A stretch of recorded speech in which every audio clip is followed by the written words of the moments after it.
Idade Média. Em meio a ataques inimigos, pragas e doenças, vamos rolar dados para construir a maior e mais próspera cidade medieval em Era Medieval Age.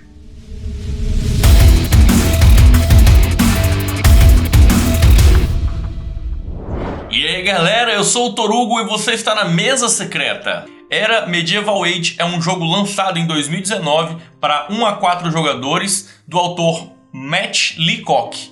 Ele é um autor muito conhecido aqui no Brasil pela série Pandemic e Ilha Proibida, ambos jogos cooperativos. Mas em Era não tem nada de cooperação, muito pelo contrário, aqui é cada um por si e ainda rola ataques, sabotagens e extorsões. Era se passa na Espanha durante a Idade Média, logo após a queda do Império Romano. Cada jogador comanda um senhor feudal expandindo seus domínios e construindo sua própria cidade medieval. Você vai utilizar dados para reunir recursos e construir belíssimos prédios em 3D. A variedade de construções disponíveis é bem grande. Casas, comércios, fazendas, catedrais, hospitais, torres e, é claro, uma muralha para proteger o seu povo de ataques inimigos. Mas cuidado, desastres como pragas e doenças estão sempre à espreita e podem prejudicar uma cidade mal planejada. Este é um jogo que reimplementa uma mecânica muito popular recentemente, o Roll and Write, ou rolar e escrever. Só que aqui é rolar e construir. Role dados para ganhar recursos e gaste esses recursos para construir a sua cidade. Vamos abrir a caixa e dar uma olhada nos componentes do jogo. Vamos dar uma olhadinha aqui no que vem na caixa. Aqui o manual.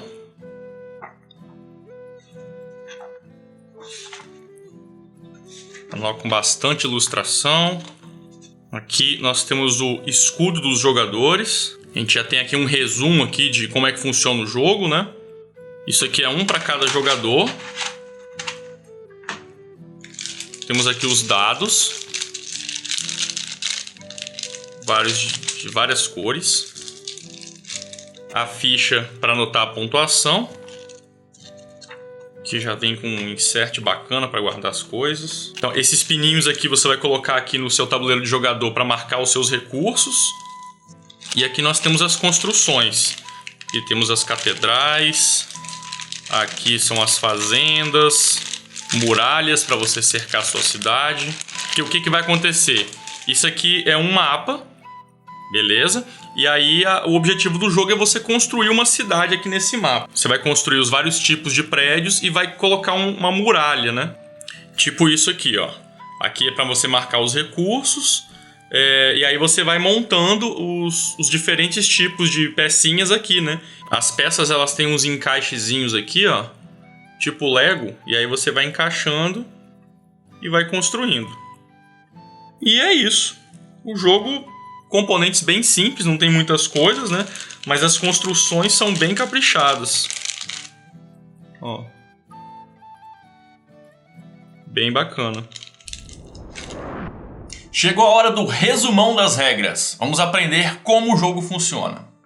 Começando pelo setup, que é bem simples. Primeiro, você vai organizar as construções no centro da mesa para ficar acessível a todos os jogadores. E é importante que você deixe separado por tipo de construção, pois o esgotamento das pilhas é um gatilho de fim de jogo. Temos também esses marcadores que são utilizados para marcar o fim do jogo. E a quantidade de marcadores depende da quantidade de jogadores. Então, numa partida com 4 jogadores, são utilizados todos os 5. Numa partida com 2 a 3 jogadores, são utilizados apenas 3. Toda vez que uma pilha de prédios disponível se esgotar, um dos marcadores vai ficar com o Xzinho. Quando todos os marcadores disponíveis ficarem com o X, é a última rodada e o jogo acaba. Cada jogador vai receber esses componentes. Um tabuleiro pessoal com esses furinhos, que é onde você vai encaixar as suas pecinhas. Lembra bastante aquelas peças base de Lego. Vai receber também um escudo, que no verso tem várias informações que vão ser úteis durante o jogo, como custos de produção, etc.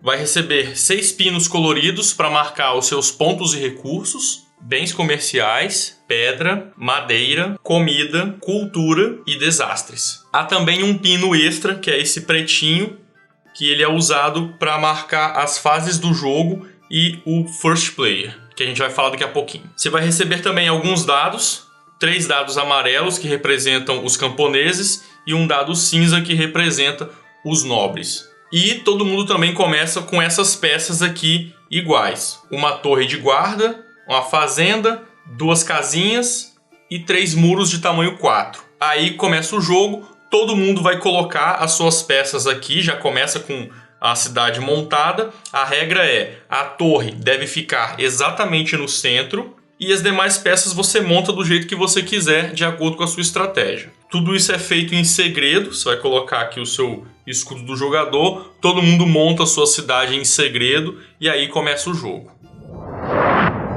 Funcionamento da rodada. O jogo ocorre em várias rodadas, onde ocorrem sempre 6 fases. Cada fase é realizada completamente por todos os jogadores antes de passar para a próxima. Primeira fase, rolar os dados. Simultaneamente, todos os jogadores rolam seus dados atrás do escudo e podem rerolar os resultados mais 2 vezes, no maior estilo King of Tokyo.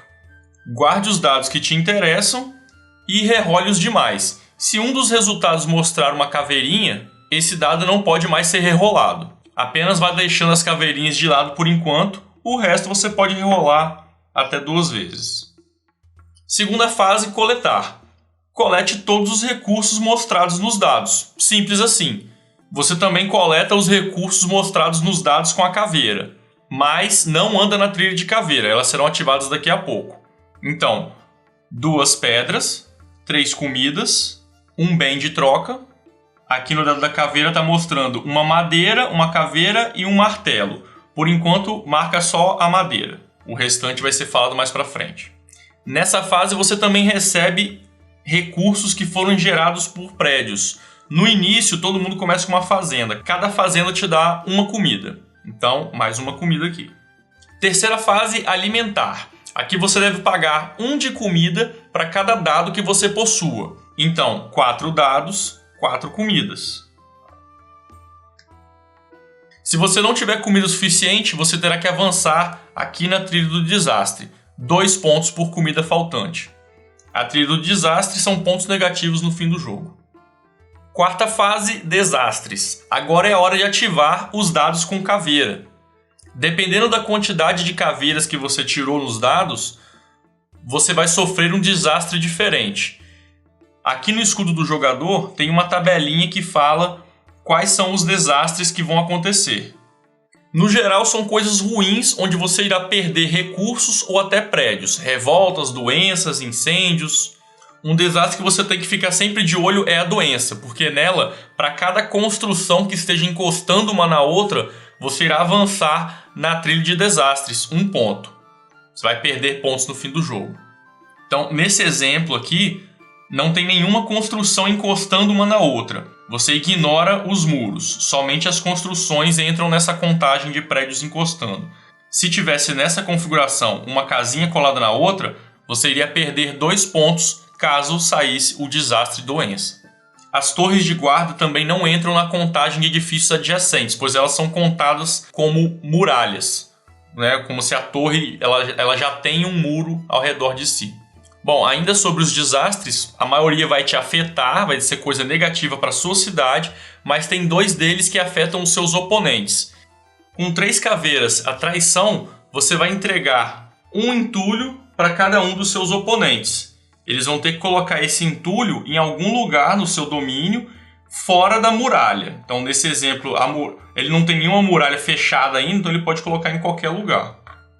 E com 5 caveiras, é um ataque. Seus oponentes devem remover uma de suas construções que estejam fora das suas muralhas. Então, não tem uma muralha fechada ainda, ele pode tirar qualquer coisa ali. Agora você deve ter reparado na importância das muralhas, né? Além de proteger a sua cidade dos desastres inimigos, elas também dobram os pontos no fim do jogo de cada uma das construções que esteja completamente dentro da muralha. A muralha deve estar completamente fechada, tanto para proteger dos ataques inimigos, quanto para dobrar os pontos no fim do jogo. Esse seria um exemplo de uma muralha completamente fechada. Note que as torres de guarda, elas contam como muralha também. Então, a muralha é um elemento muito importante do jogo. Bom, sobre os desastres é só. Parece muita coisa, mas está tudo muito bem resumido aqui no escudo de cada jogador. Não precisa ficar decorando nada, é só dar uma olhada nessa tabelinha aqui. Fase 5, construir. Agora chegou a hora de você construir a sua cidade de fato.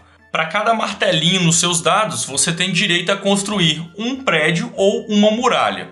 Você vai ter uma série de prédios à sua disposição, basta pagar os recursos e construir onde você quiser, de acordo com a sua estratégia. Cada prédio ele lhe dará pontos no fim do jogo e lhe fornecerá um benefício. Tudo isso está descrito aqui no escudo do jogador.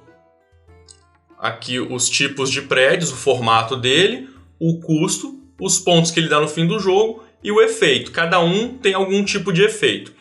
Esses aqui são os prédios especiais, que eles são basicamente para te dar ponto no fim do jogo. As long houses, ou como eu chamo casinhas, elas custam apenas 2 madeiras e vão lhe dar um dado amarelo. Elas representam os camponeses. Já as townhouses custam 2 pedras e vão lhe dar um dado azul. Eles representam os burgueses. As fazendas, elas não te dão dado nenhum, mas elas vão te dar 1 de comida na fase de coleta. Há também os hospitais que previnem que os edifícios adjacentes sofram a penalidade da doença. Na hora que você colocar na sua cidade, você pode encostar em vários prédios e aí esses prédios não vão sofrer com a adjacência de doença.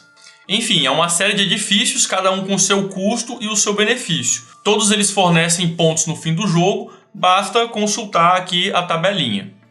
E não podemos esquecer também das muralhas. Há muralhas de vários tamanhos e todas elas têm o mesmo custo, 1 pedra. Basta pegar uma do tamanho disponível e encaixar na sua cidade. É bom lembrar também que é na fase da construção que temos o gatilho do fim de jogo. Se algum jogador pegar o último prédio disponível de um tipo, a gente vira uma dessas fichas aqui.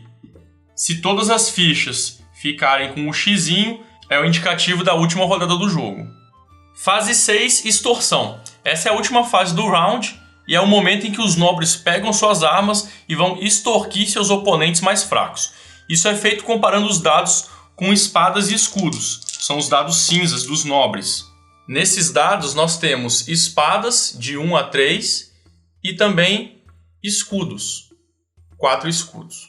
Seguida a ordem do turno, os jogadores irão roubar um recurso qualquer de todos os oponentes com menos força de ataque. Vamos para um exemplo. Digamos que estamos com essa configuração, uma partida com 3 jogadores. O jogador A está com 4 espadas, o jogador B está com 2 espadas e 4 escudos, e o jogador C tem somente 1 espada. O jogador A tem mais espadas que o jogador B e C, mas o jogador B tem 4 escudos, fortalecendo sua defesa. Então, o jogador A vai roubar um recurso qualquer do jogador C. O jogador B, ele defendeu o ataque do A, mas ele tem mais força do que C. Então, ele rouba um recurso de C também. O jogador C, ele é o mais fraco de todos, só levou porrada nesse rodado. Mais sorte na próxima vez. E é isso, vamos relembrar rapidamente aqui as 6 fases de cada rodada. Lembrando que o jogador inicial ele vai ter esse token preto e ele vai marcando as fases aqui.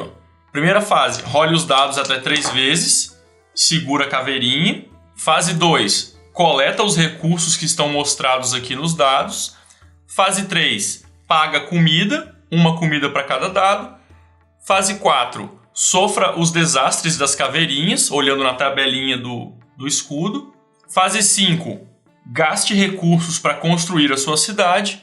E fase 6, extorsão, que é onde você vai comparar as forças de ataque. Mais uma vez, o jogo termina quando todos os 3 tokens de estoque estiverem marcando o xizinho. Pontuação de fim de jogo. Terminada a partida, a pontuação é feita seguindo esse bloquinho. Primeiro, marque os pontos base de todas as construções. Lembre de dobrar os pontos caso elas estejam dentro de uma muralha completamente cercada. Nesse exemplo, temos aqui uma muralha completa aqui. Então, tudo que está aqui dentro, a gente vai marcar os pontos dobrados. Então, a torre da guarda, cada uma dá 1 ponto, você vai marcar 2 pontos por cada. Já as casinhas, cada uma dá 1 ponto, 2 pontos para cada. A catedral, que está aqui do lado de fora, não está dentro de uma muralha completamente cercada. aqui as bordas têm que estar fechadas também, então ela não marca ponto dobrado. Em seguida nós temos os edifícios especiais. O mercado, você marca um ponto para cada área adjacente livre, máximo de 8 pontos. Então temos esse mercado aqui, ó, ele está dando 8 pontos. Já a Guild Hall, ela te dá um ponto por recurso que sobrou aqui no seu tabuleiro. Bens de troca, pedra, madeira e comida. Já as universidades, elas dão um ponto por cada cultura aqui na sua trilha de cultura.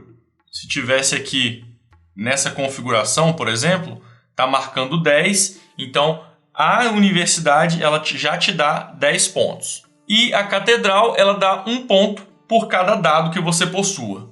Em seguida nós temos os pontos de cultura. Você vai ganhar um ponto para cada cultura que você esteja marcando aqui. Em seguida temos pontos por mais cultura. O jogador que estiver mais à frente nessa trilha, dentre todos, ele ganha um adicional de 5 pontos. Temos também a maior área murada, que dá 10 pontos para o jogador que tiver a maior área murada completamente fechada. É só contar os pontinhos que estão aqui dentro, né? Desastres. Aqui você perde pontos por ter avançado nessa trilha. Pronto, aí você soma tudo e quem tiver mais pontos é o grande vencedor, é o nobre com a melhor cidade medieval de Era. Bom, agora que você já conheceu um pouquinho o jogo, eu já joguei uma partida e eu vou trazer agora as minhas primeiras impressões. Um dos principais aspectos que percebemos logo de cara é a beleza e a qualidade nos componentes. É muito legal ver a sua cidade crescendo e se desenvolvendo durante a partida. As peças se encaixam muito bem e são bem fáceis de manusear, tanto para colocar e para tirar. Inclusive os pininhos de recursos, que no primeiro momento eu achei que eles fossem ser ruins de ficar manuseando ou até que eles fossem se estragar com o tempo. Mas ao manusear você percebe que o material é bem reforçado e passa uma boa segurança. O gameplay também é bem interessante, tema e mecânica são bem amarradinhos. Eu consigo entender muito bem o motivo de cada regra ser aplicado, inclusive as pragas e os desastres. As doenças para os edifícios grudados foi uma sacada bem interessante. As partidas duram em média 45 minutos e as rodadas são bem dinâmicas e tem pouco tempo de espera, já que grande parte dos turnos ocorrem simultaneamente. O manual e suas regras são bem fáceis de aprender e assimilar, e os escudos do jogador têm aqui no verso todos os custos de produção, isso facilita muito durante o jogo. Um ponto negativo é o tabuleiro do jogador todo amarelo. Tem uns ícones aqui e fica bem ruim de ver, porque eles não têm uma cor, não tem nada, eles só estão em baixo relevo aqui. Então seria interessante que viesse com alguma tinta, né? Alguma cor que ficasse mais fácil de visualizar. Mas realmente isso aqui não é nada que vai te atrapalhar durante a partida, porque você rapidinho já consegue assimilar tudo. E por enquanto é só, a mesa secreta vai ficando por aqui. Em breve a gente vai ter um vídeo com uma partida completa do Era, vai estar disponível aqui no cantinho. Escreva pra gente o que você achou, deu pra entender as regras, ficou alguma dúvida? Seu comentário é muito importante pra gente. E aí galera, curtiu esse vídeo? Então escreva pra gente nos comentários, deixa aquele like bonito e se inscreva aqui no canal. Para mais conteúdos, acesse o nosso site e siga-nos nas redes sociais, @Mesa Secreta. E não se esqueça que aqui na Mesa Secreta sempre tem espaço para mais um. Até mais!